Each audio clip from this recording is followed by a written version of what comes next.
Okay, perfect. So, welcome to the second episode of Talk with Ayman, the lives that we do in order to share the ideas that we have and also bring people from the JA community so that we can share that we have and their expertise too. So, today's episode will be with Salvatore NIGRO. I will join you right now. Hello, hello Hello, Ayman. مساء الخير. can you hear me السلام well? عليكم. كيفك؟ Salam. How are you doing? Alhamdulillah, Alhamdulillah. I'm pretty good. Pretty good. It's been a Alhamdulillah. long few weeks. Yeah, long few weeks at Junior Achievement in Europe. Intense, Uh-huh. as you Okay, can so Salvatore, imagine. you are the CEO of I joined JA 3 Europe. months ago. Yes, and I joined 3.5 months ago. So it's very new to the JA community. I'm very glad that you invited me here to be here with you. Yeah, most welcome. And so did you have another background inside the JA community, or was it your first time with JA three months ago? No, it was the first time. It was the first time, really. I joined 3 months ago, but I always had the passion to empower the next generation. I worked Yeah. for many years in cities in conflict and post-conflict in sub-Saharan Africa, always for youth and children. And then I moved to the Middle East and North Africa for 12 years. So also working a lot to empower the young generation and create opportunities for the young people in Morocco as well. So it's a country that is very close to my heart, and all the young Yeah. people in Morocco, they are. And then joined Junior Achievement just 3.5 months ago. Nice. So Salvatore, talk with us a bit about the why. I think it's very interesting what you said that you always wanted to empower the youth, and so why did you choose exactly JA at the beginning?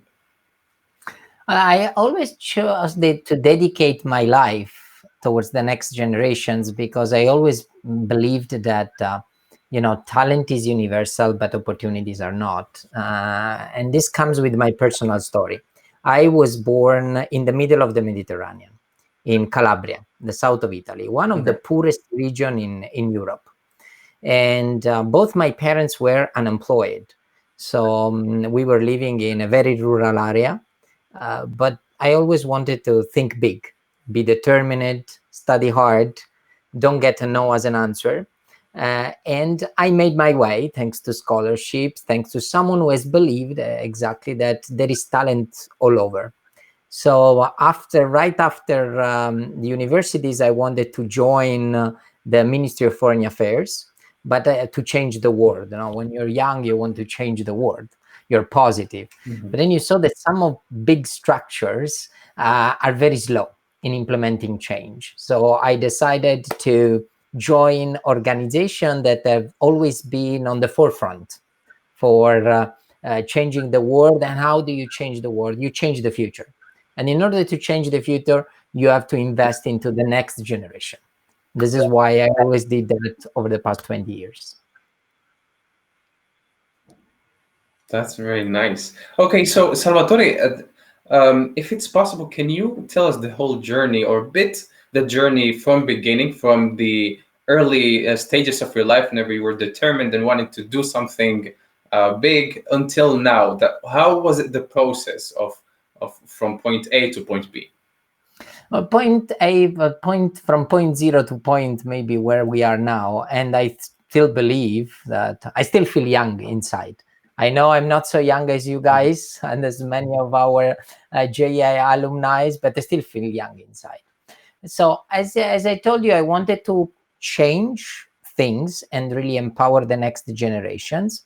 So the way was always I always believe that the educational sector in general, in many countries worldwide, was very rigid in responding to the challenges, to the labor market, to the possibility of creating your own companies outside there. So I always believe that we needed to start to instill to the young generations what is going to be their future. Let them imagine their future, whether they're going to work for a company or whether they want to start their own companies. But by the time they get there, they have already to imagine in which world they will operate, in which world they will live. So if you prepare them very early on, then the benefits will be much, much higher. We should really get to the causes rather than just acting in the consequences. And this is why I love it then to join Junior Achievement. I'm also very grateful to all the organizations I've been working before, from the Global Forum to EFE, that give me really the opportunities to be in touch with so many young people worldwide, not only in Europe. So as I said, I was working both in sub-Saharan Africa and cities in conflict and post-conflict, very difficult situations, but also in the Middle East and North Africa over the past 12 years.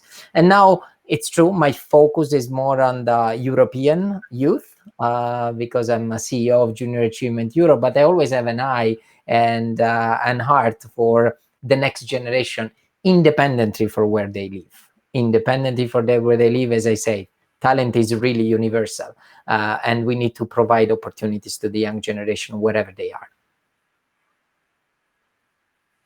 Okay, so Salvatore, you worked before in Africa, right? As well, yes. Yes. So I would like to know your experience on that. What's the difference between working in Africa and also working in Europe, as now with your new position as CEO of JA Europe? What's the big difference that you would tell? Surprisingly, there are not so many differences. We try to construct barriers and borders, while in reality there are not. As I told you, I am from the south of Italy. The south of Italy, Calabria is really in the middle of the Mediterranean. In our veins, there is so much different bloods. There is a mix of cultures that across the centuries has been there.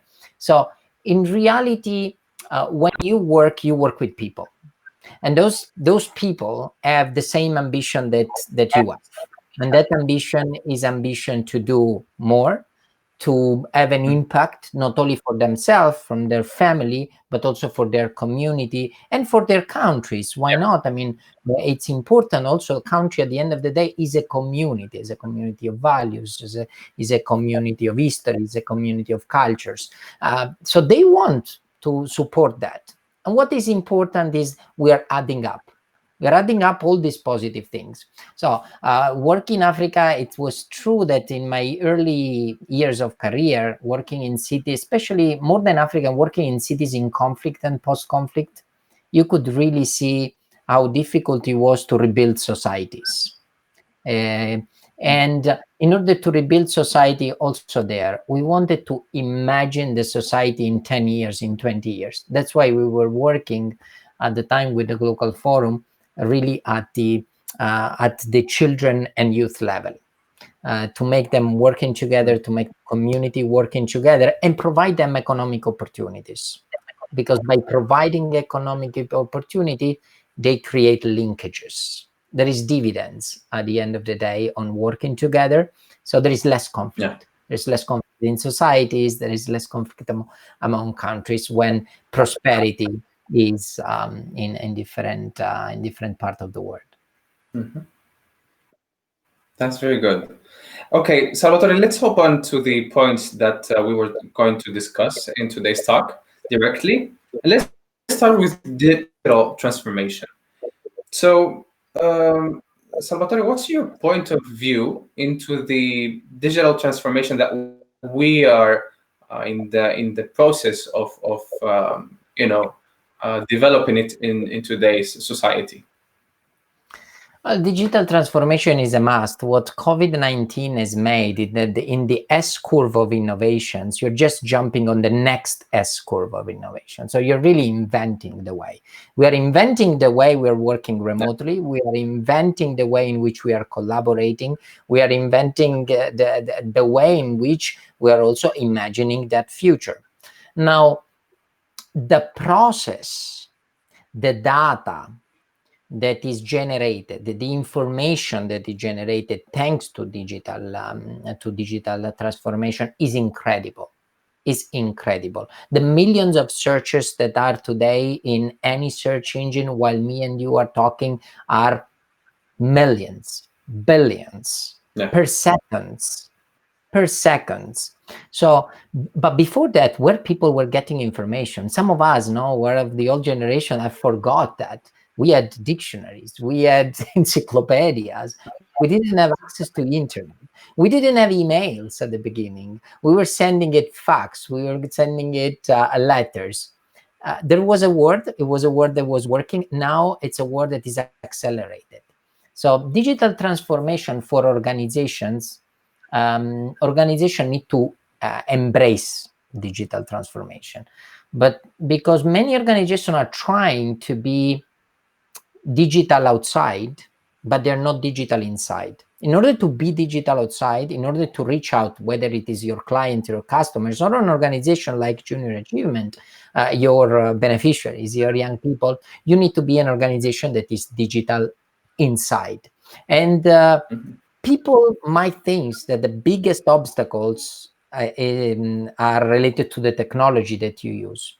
To me, the biggest obstacle is in the cultural shift in people. And how people can embrace digital transformation, how people can see themselves in acting and interacting with technology. But there is also this, if you think today we're all talking about, AI, we're all talking about robotics, and there is a lot of fear over there, are these going to take jobs of people? Well, this was the same arguments that was utilized centuries ago when the Industrial Revolution came, right? No, machines are going to take out jobs from people. Well, I don't believe so. What I believe that it's not that we are going to be substituted by those, but we need to know how we are going to work and interact with machines, with AI tools, with so on and so forth. So we need to prepare. And who do we need to prepare? As I said, the major obstacles is really changing the culture of embracing digital technology. So getting someone like me who is already in his mid-career, right? It's a little bit more difficult than having someone which is of your generations or even the generation that is next to prepare them, to make them imagine. It's a different way of learning that we need to cope with. It's a different way also that is related to creativity. It's a different way that is related to critical thinking as well. Those are soft skills that will be impacted and are impacted by the digital skills that you need to have. So, Salvatore, so this digital transformation, of course, is something that we will have to everyone adapt to it even more throughout the years. What do you think will be the right solution to the countries that they don't have the necessary technologies to adapt to this wave, just as like some countries in Africa? It's making the jump. I mean, I think that the very visionary leaders, also in Africa, need to make the jump. When I was traveling across Africa 20 years ago, in Europe, we were cabling people with Ethernet, with cables, also in your house, right, to get internet. At that time, even we had the ADSL. We didn't have optical fiber. We had some fantastic modems of 512K. Will make a huge noise when they were connecting it to internet. But then I was going to Kigali, and in Kigali, at the same time that we were doing it in Europe, people were start utilizing Wi-Fi. So in reality, they were not cabling. They were already jumping into the Wi-Fi. So all the investment that was made in that infrastructure over years in some countries that I could see in Europe, over there was not necessarily needed because they were already jumping to the new technology. Now we're talking already about 5G, right? All over. So the first one are gonna get there. The first one are gonna to adapt society. The investment into the infrastructure that they're going to make, it's much less, so they can really get much more benefit, because all the investments in all technology, they didn't have to make it.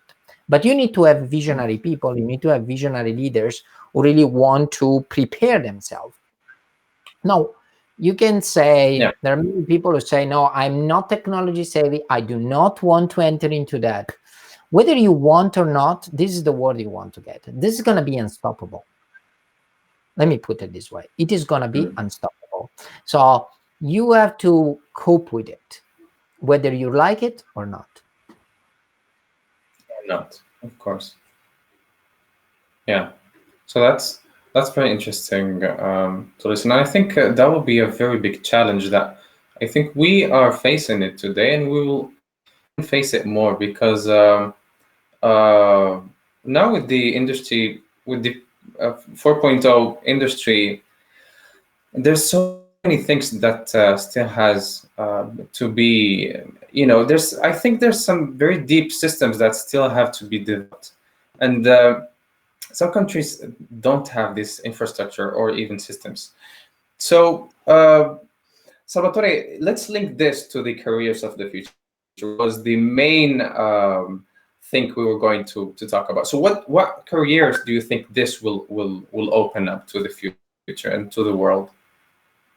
Well, there are two kind of things. The first one are jobs that will be transformed because of digital transformation. There are jobs that will be empowered, and there will be jobs that will be created because of that.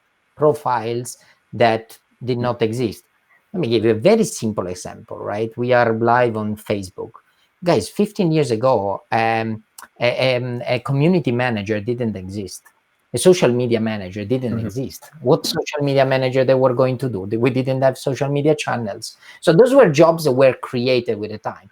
Data scientists, more and more. I mean, at the time, everybody was working in analytics, where people were not working more in research. Now they're just applying, so they're transforming their knowledge, and the amount of data that is created at a certain point need to be extracted, need to be analyzed, need to be connected. That's the way, in which the digital transformation really works. In order to do so, also your mind need to be prepared, because we cannot make the mistakes that digital skills are alone. Digital skills requires specific soft skills. Me and you today, we are in a different parts. We are not in the same room. We are having a meeting and people are watching us. It's not the same of having a meeting in the same room. You need to cope also with technology if the microphone didn't work and the camera didn't work, or how me and you interact. Yes, I'm watching you, but I'm also watching the camera because I have a large spectrum of people that are watching that, right? So you need to have soft skills and digital skills. And you have to understand that your soft skills are going to also be changed because of digital. With my team at JA Europe, as soon as COVID-19 outbreak, we started all working remotely. We even anticipated some of the national regulation of the governments. We wanted to get prepared, right? And that's what the good leaders do, no? You need to prepare, you need to anticipate what's going to happen. So we already started working remotely even before, as soon as we saw that this was coming out. This has allowed also the team to get ready, to utilize, also to change slowly their soft skills. So then became the norm of working remotely, of having virtual coffee break. I mean, things that are very simple.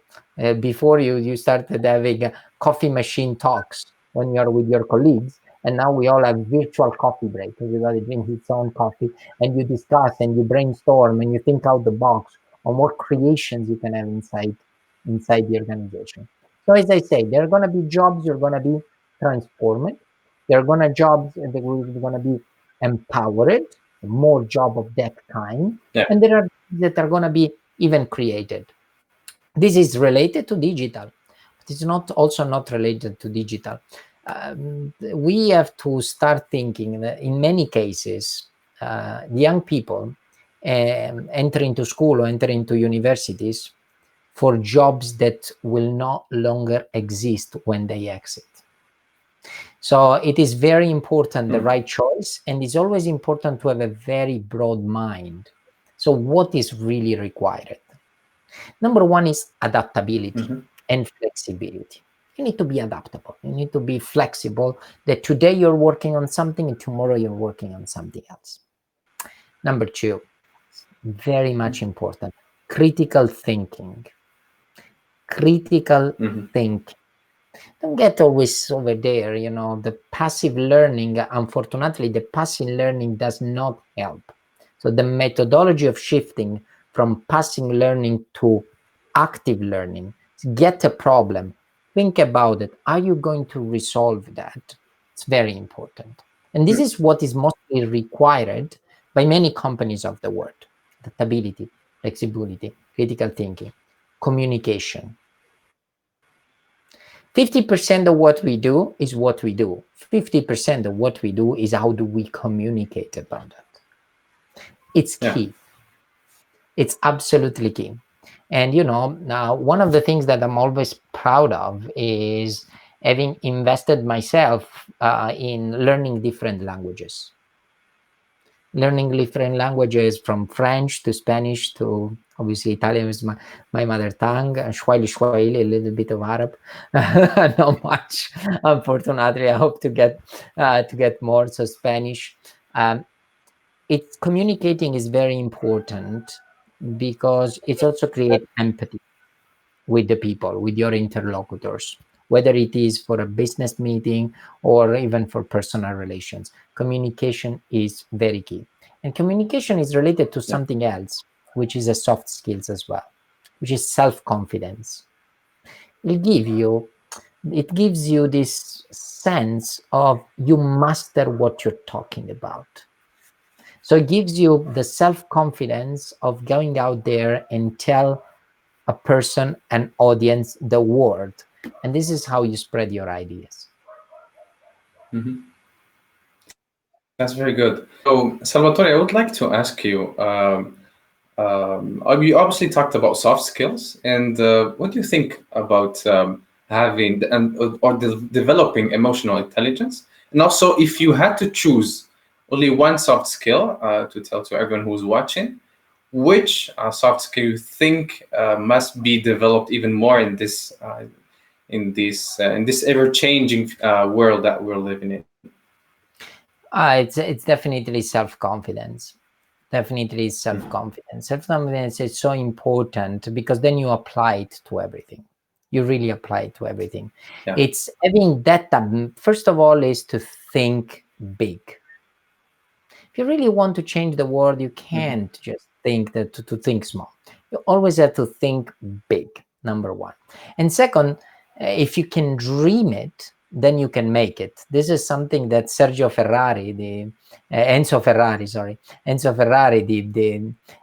inventor of Ferrari, who we all know, an Italian like me, always said, if you can dream about it, then you can make it. So this is so important. But if you dream it, let's have a big dream. That's not a dream for small, right? And try. So this self-confidence allow you also to fail. And you don't take that failure as something that would stop you, but you really see it as an occasion to advance more and more and more, right? So, and this we teach to our young entrepreneurs at Junior Achievement worldwide, right?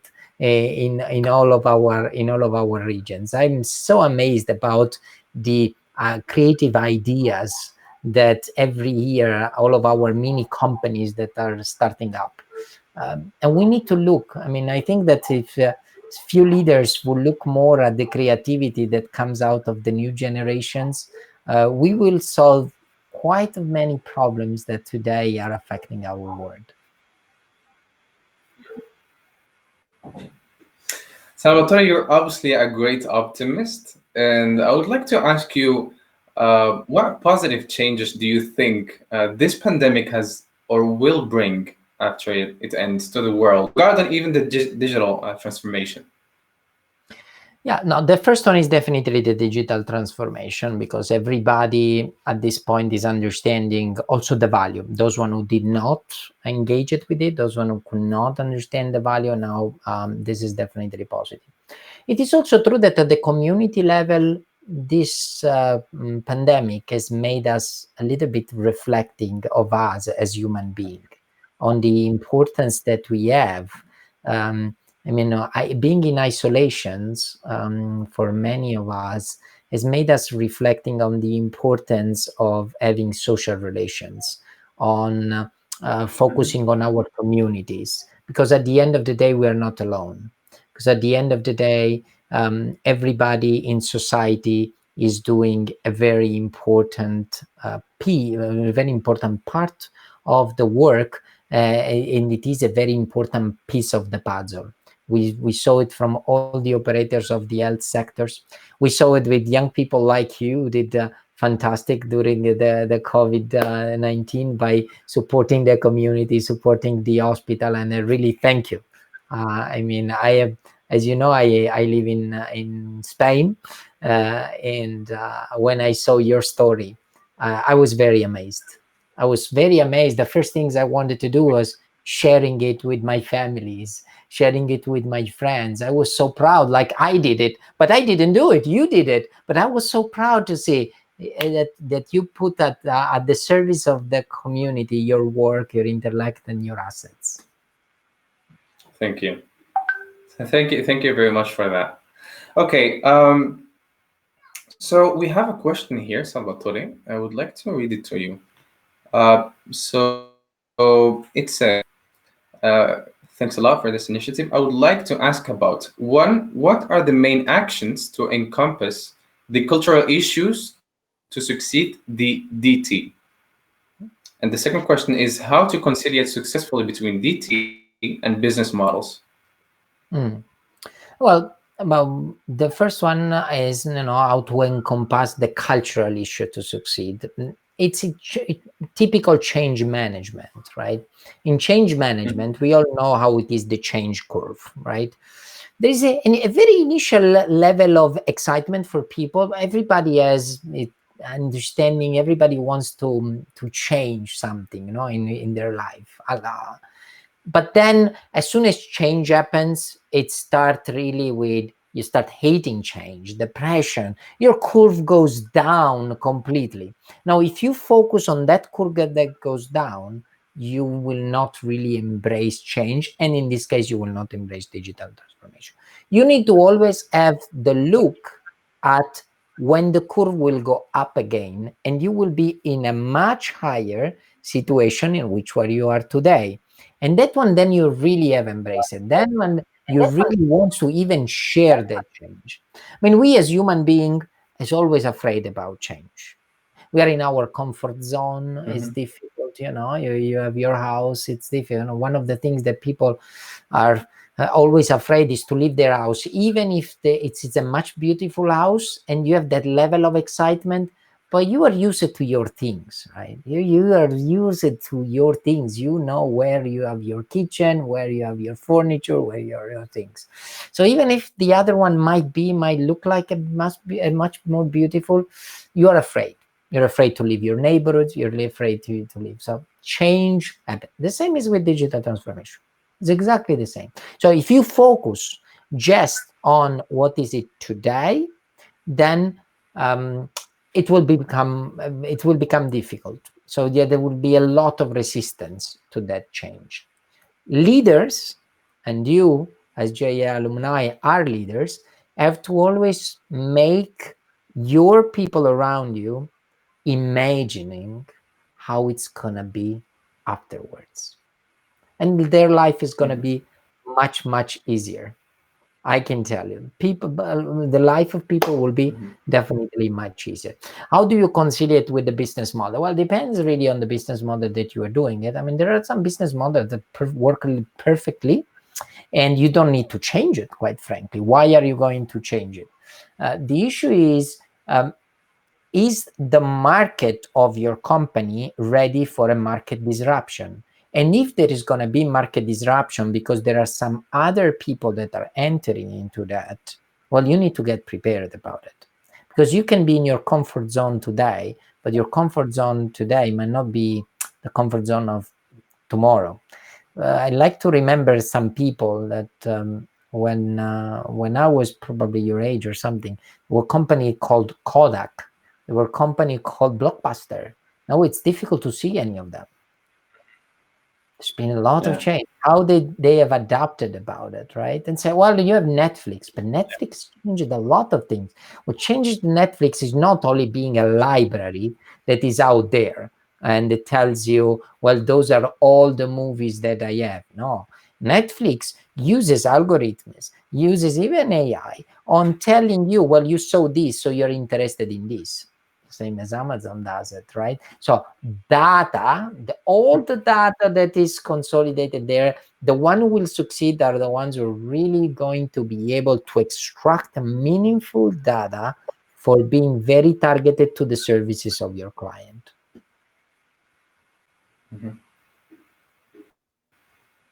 Okay, so you mentioned companies such as Blockbuster with the entrance of Netflix and these new companies, and even we're seeing it also with taxis and Uber, for instance.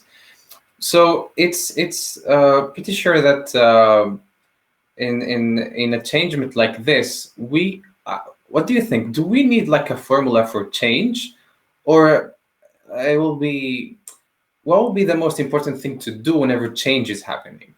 You know, for instance, the situation of Blockbuster with Netflix, or taxi with Uber.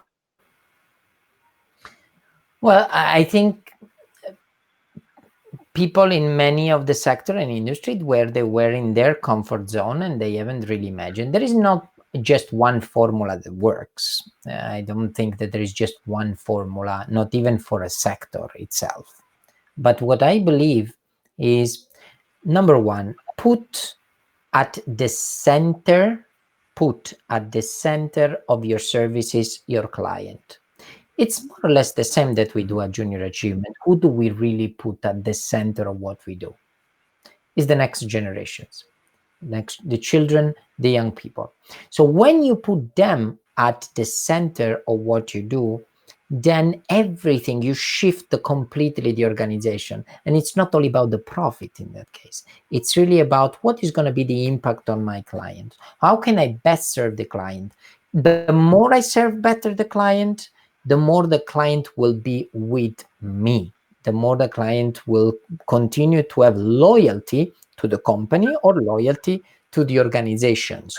Not because of what you do it, but because of why you do it. And you do it because you're making their life easier, because you're making it the more pleasant experience. Because so at the end of the day, in many cases, I mean, let's look at Amazon. I mean, Amazon was books. People all of the sudden thought, but who's reading book anymore? Amazon was books. It's a bookstore all over, a platform where everybody was selling books.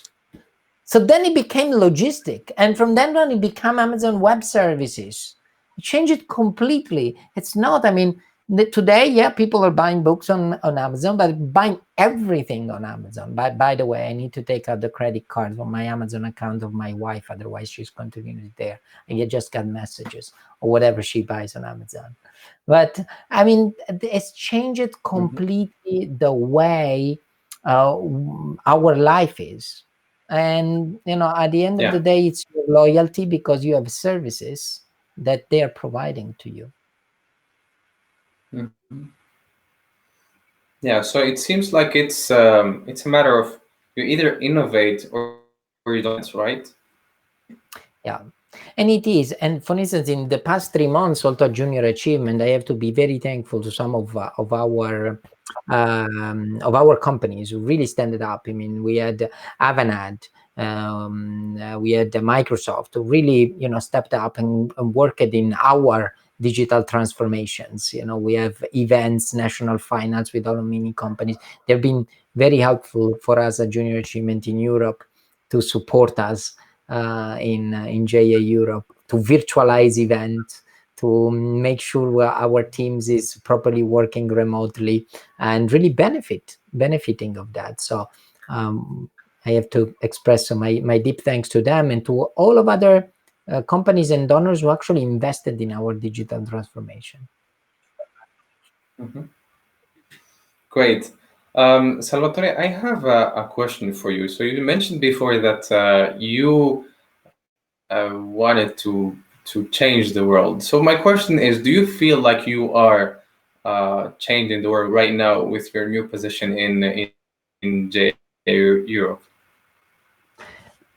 I wanted to change the world. Today I see that I want to allow others to change the world. So I put myself at the service of the new generations because they have the positiveness, they have the idea. My role is to facilitate that, to make sure that voices are heard, their great ideas are scaled up. There are companies, there are institutions who can invest into their ideas. So in that case, I will be much more powerful than myself changing the world.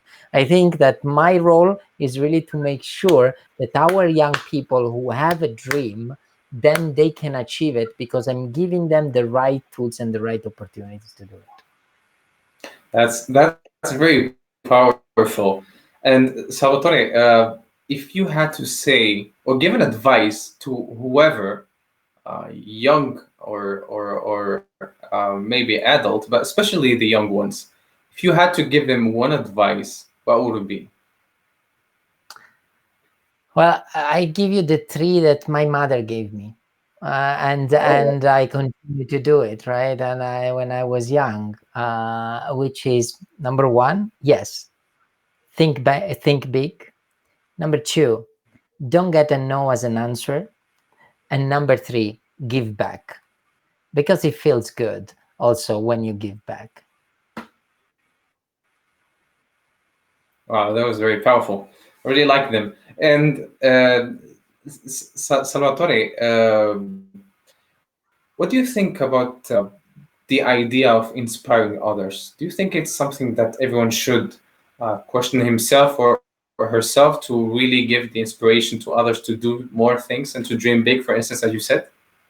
Someone told me one day that in an organization, in a society, you have and both are very important. You have artists and you have soldiers, and those are both important because you can't have just artists and you cannot just have soldiers. There are people who maybe they're not creative and they're not inspiring, that they're doing a fantastic jobs.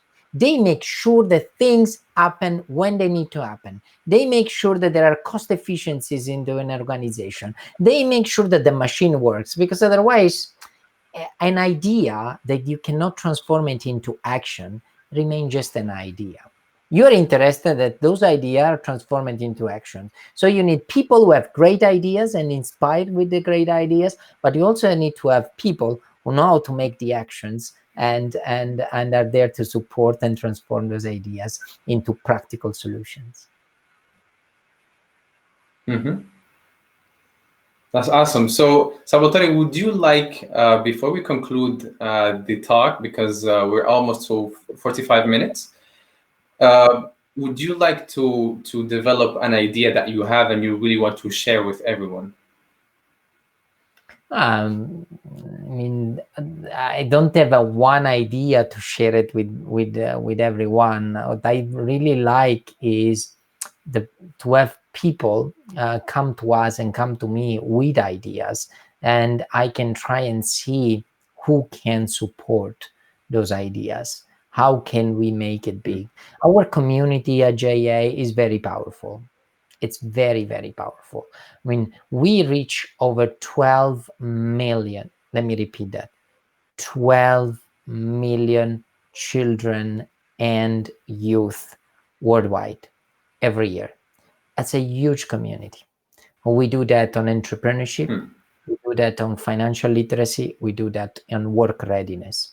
So there are 12 million, at least 12 million potential ideas out there for each and one of our kids and each and one of our youth that are worth to be listened. That are worth to be listened. We as an organization are ready to make sure that those are not only listened, but we are able to scale them up, obviously, if they are sustainable. So this is going to be the leader. This is what is asked to the leadership of this organization. And I have to admit, allow me, I think we're trying to do our best to achieve that. That's very good, Salvatore. So we don't have any more questions to ask on here. So we can go and have a good walk. We can go and have a good walk on the Corniche of Casablanca now. Or if we are allowed, whenever we are allowed to. Yeah, so Moroccan people, we are very, very welcoming. So I'm sure that you'll even find people that will bring you to places that you've never been, and also that can provide you with shelter and anything you need. I know. As I said, I spent so much time in Morocco, and I love the country and I love the people. That's awesome. So Salvatore, thank you very much. Is there any other thing that you want to add before we conclude the talk? Shukran. Shukran. Okay, so Salvatore, thank you again very much for being with us, and shukran. And we stay in touch. And very good luck with your journey on making people changing the world. That's a very noble pursuit, and I really sympathize with you, Salvatore, and very good luck with your journey too. Thank you so much. Bye, Ayman. Thank you so much to you for giving me this opportunity. Bye. Bye.